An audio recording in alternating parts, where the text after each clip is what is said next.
welcome to the Mission Kind podcast. My name is Dana Lucy, and I am your host. On today's episode of the Mission Kind podcast, you will get to join me as I interview Tylor Inglehart. Tylor spreads kindness in the community through her Diabetes Awareness Advocacy platform, the Diabetes Diaries, which is also her pageant community service initiative. She also hosts her podcast called the Tylor Diaries, which is an additional platform for diabetes advocacy, pageantry, and more. She is such a kind person, and her kindness truly shines through her. Please welcome Tylor to the Mission Kind podcast. Hi, Tylor. Welcome to the Mission Kind podcast.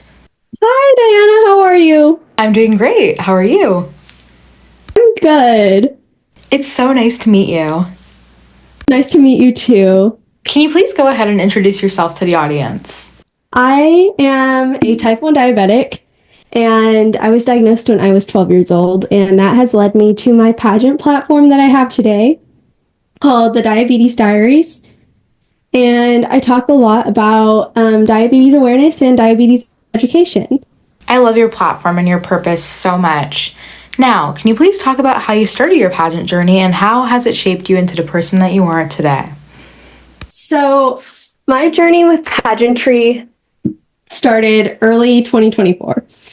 So, I had done the Lions International speech competition, and it's by state, but I had won my very first round of it and had gone on to second round. And at that second round, the Miss California director was actually attending the speech competition. She had approached me afterwards and said, "Have you ever competed in a pageant before?" And I was like, I didn't know that was like actually a thing. I thought that that was just like a movie thing. Like Miss Congeniality style. And I was like, no, I didn't even know that was a thing. And she was like, if you don't know that's a thing, like you should be competing. And she was like, Miss Tulare County, which is the local pageant from where I'm from, is competing in like 2 weeks. And I can get her to let you in if you're ready to go. And I was like, oh, like, okay. And she was like, I would just condense your 10-minute speech into a 90-second speech for your talent. And I was like, oh, okay, like, I think I can do that. And so I go and I compete in Tulare County, Miss Tulare County's teen. And I loved it. I absolutely fell in love with it. And it has definitely 100% changed my life. I have always been very passionate about diabetes awareness because obviously of my personal experiences, but when I got the opportunity to write a CSI, a community service initiative, I was like, it has to be about diabetes awareness. And it really just took off. And from there, I started my Instagram account, which has started to really grow. And I don't know, it's just my life has not been the same since starting pageants. It's definitely been such a confidence boost for me. Oh, pageants definitely change you for the best, and the confidence boost is so real. I love how you got started in pageantry and built your diabetes advocacy platform. I'm currently Miss Teen Simi Valley, and it's definitely one of the best things that's ever happened to me. I don't have any siblings, so all the sisters that I've gained from pageantry is just truly a blessing and one of my favorite aspects of pageantry because sisterhood is so strong. Absolutely. I can 100% relate to you on that whole, like, I wasn't blessed with siblings and entering the pageant world, now I just have like hundreds of sisters around the country, around the state. I know that I went and competed at Miss California Teen USA pretty much immediately after Miss Tulare County's teen. Wow. Which was a organization hop, which is not something I recommend doing. I just wanted another practice pageant under my belt. But I met there was close to like 100 girls I met just at that one pageant. So like the sisterhood is definitely real. I still talk to so many of them today. It's kind of crazy. Crazy, but in the best way possible. You are deeply passionate about advocating for diabetes. So what inspired you to become an advocate and how did you get more involved in that?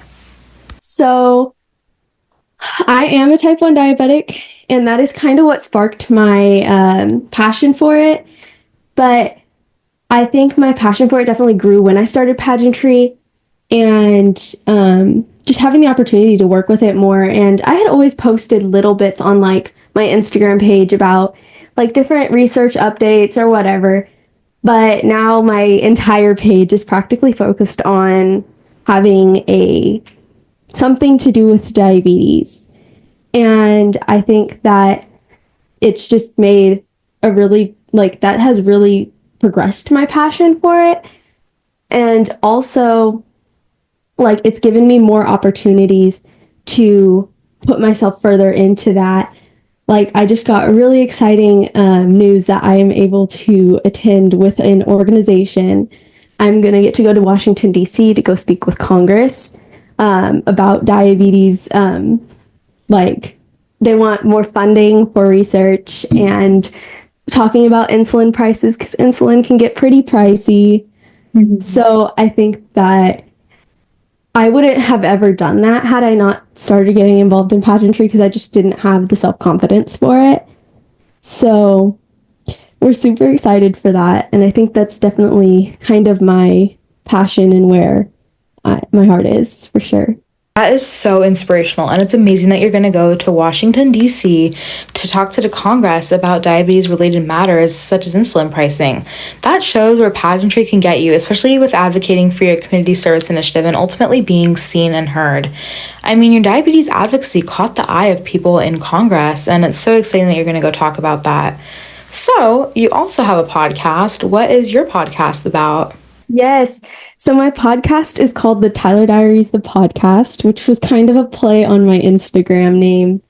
And I kind of talk about everything on there. Like, if there's things that I'm like, oh, I just did a deep dive into a rabbit hole about that, like, and I think it would be super interesting to talk about on a podcast, I'll do that. I talk a lot about diabetes awareness on it. I use it as like a secondary outlet because obviously on like Instagram Reels, you can do a max of a 3-minute reel. And that's not a whole ton of time to get a lot of information to people. And so I kind of use the Reels as a way to bring people into the whole idea of diabetes awareness and learning more about it, kind of pique their interest. And then in my Instagram bio, you see my podcast link, and I do talk a lot more about diabetes in depth on it. And of course, I do talk about my pageantry journey. I talk a lot about that and how it has like really boosted my confidence because now I'm going into like my 4th pageant, and like how it's just like really boosted my confidence. And I really just like to use it as a way to share my journey with the world. I love your podcast so much and how you use it as another outlet to convey your message. What role does kindness play in your pageant journey as well as your diabetes advocacy? Oh, it plays such a huge role. In my advocacy, I like to talk a lot about using kinder words. One of the biggest stereotypes when you're talking about diabetes that people will say is, you don't look diabetic. And I think that's like a huge kindness thing, right? Because you're assuming that somebody who is diabetic is a type 2 diabetic, like right off the bat. You're assuming that it has something to do with their lifestyle. When in reality, like most type 1 diabetics, literally their body just stopped making insulin, stopped producing. So I try to really encourage people to be a little bit more selective about their words to other people because of thinking about that a whole idea of just being kind to one another. And then, of course, in pageantry, the entire, like, it surrounds the kindness thing.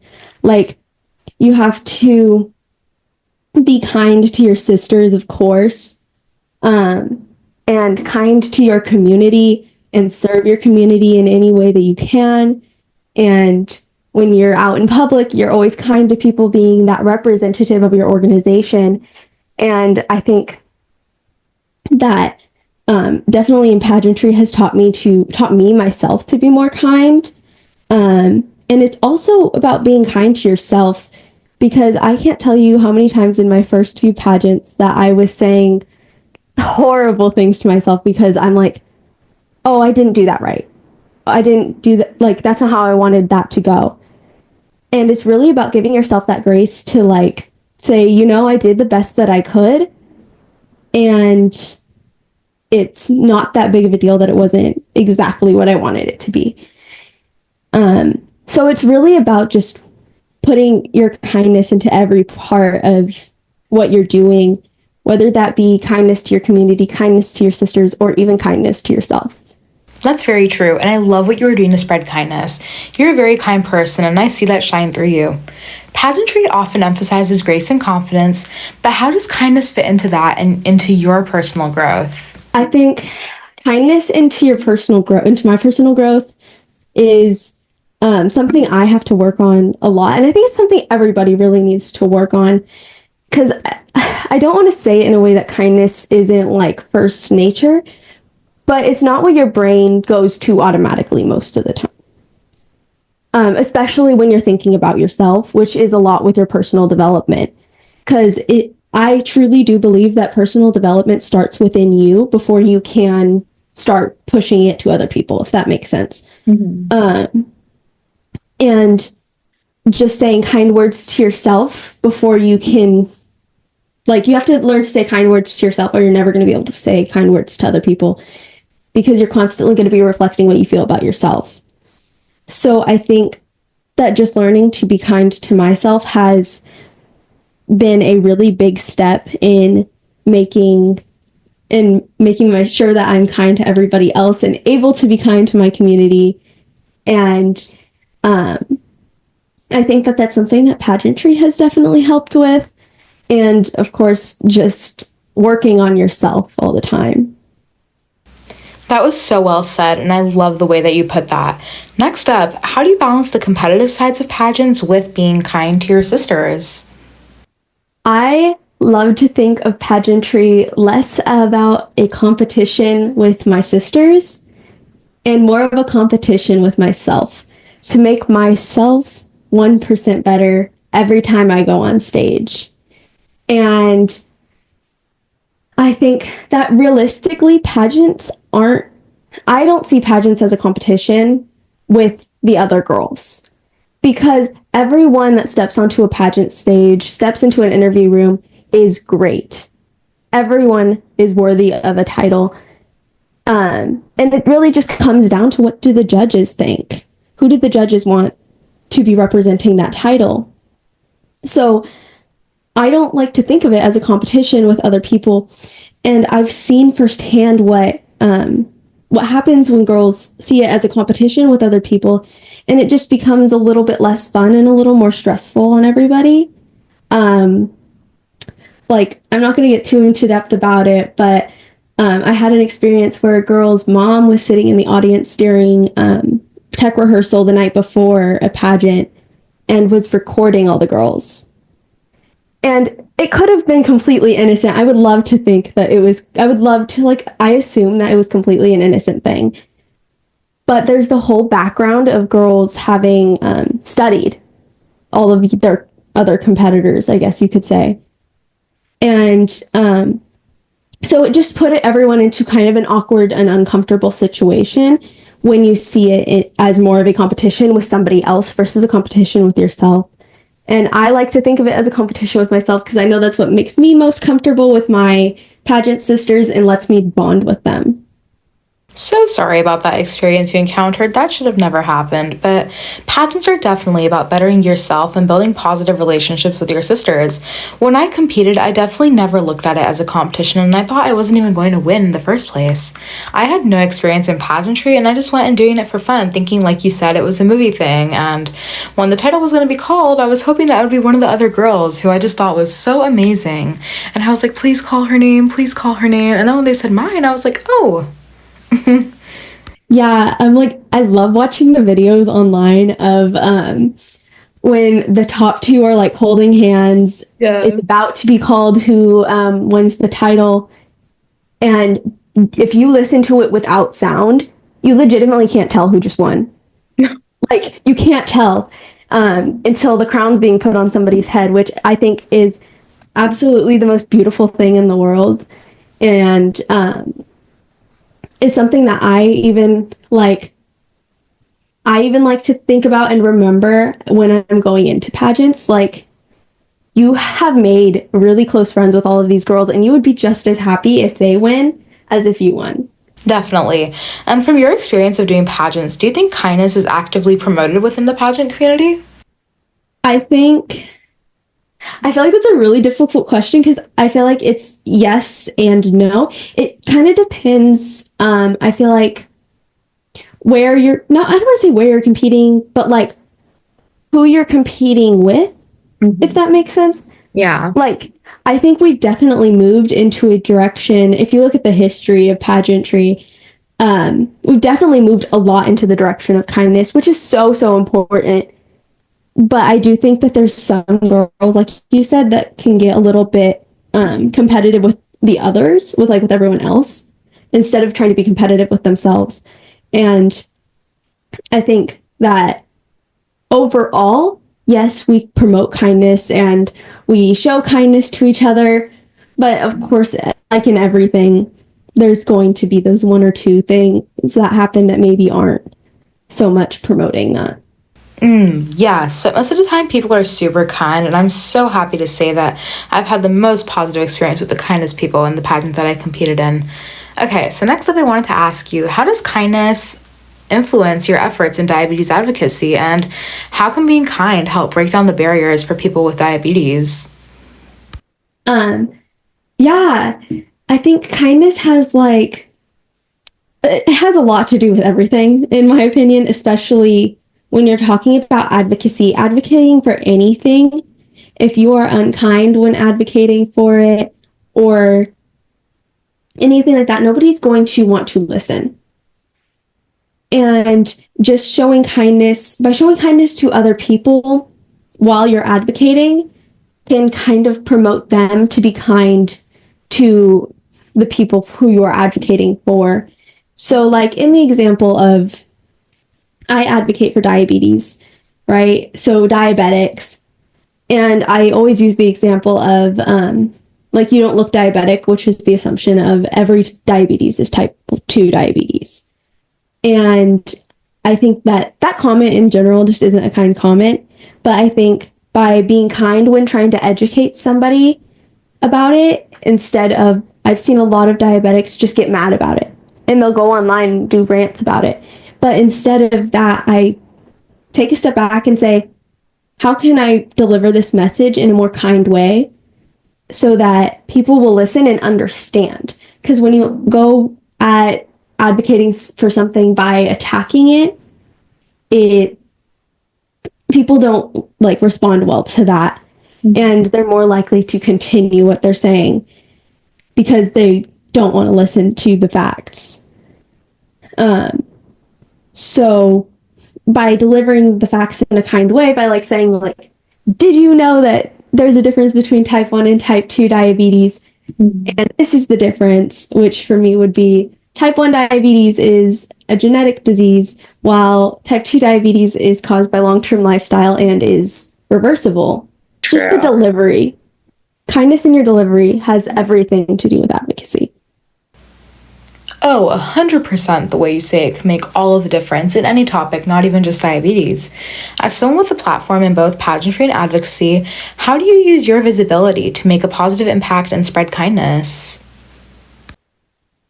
I like to use my platform. So I have combined my pageant platform and my community service initiative advocacy platform into one Instagram account. And one of my biggest things on that Instagram account is creating a kind side of Instagram.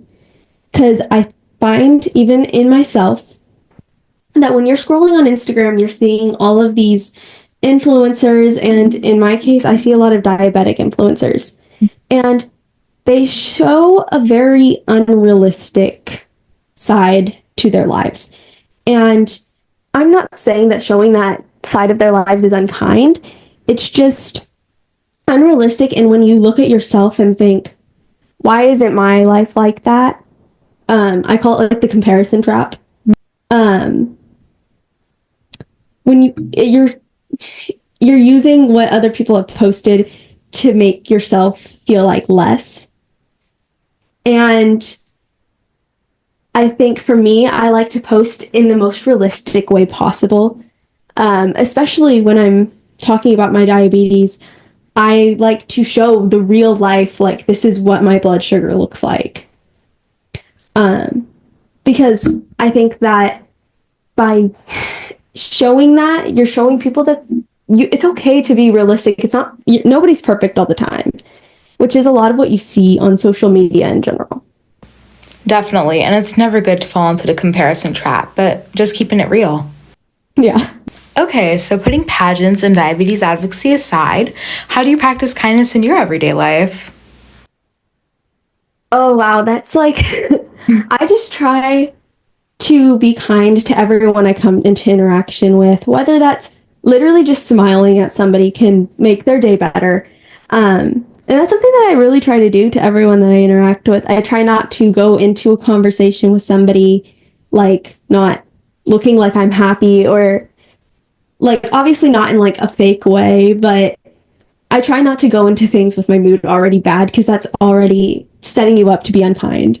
And so it's just doing small things for people. Is what I try to do, whether that's if somebody's coming into a room after me, I hold the door open or make sure that they get to the door. And that sort of thing. I love that, and I think sometimes the smaller acts of kindness, or rather called the random acts of kindness, can be more memorable than something that's bigger. I've posted on the Mission Kind podcast Instagram random acts of kindness that people can do, such as holding the door open for someone, like you said, or smiling at someone. And those are some of the best ways to be kind. Absolutely. I think that the smaller your act of kindness is, the bigger impact that it has on somebody's day. Because you can do big acts of kindness, and there's nothing wrong with that. Actually, it's important too, every once in a while, but the small acts are what people are really going to remember and help them get through their day. Oh, definitely. So sometimes people can feel like the world is being unkind to them. And how do you encourage them to keep being kind when they do feel that way? I encourage people to think about what is something small that somebody else has done for you, and how can you continue that ripple effect? How can you create that ripple effect by doing that kind gesture for somebody else? Because our world isn't necessarily unkind.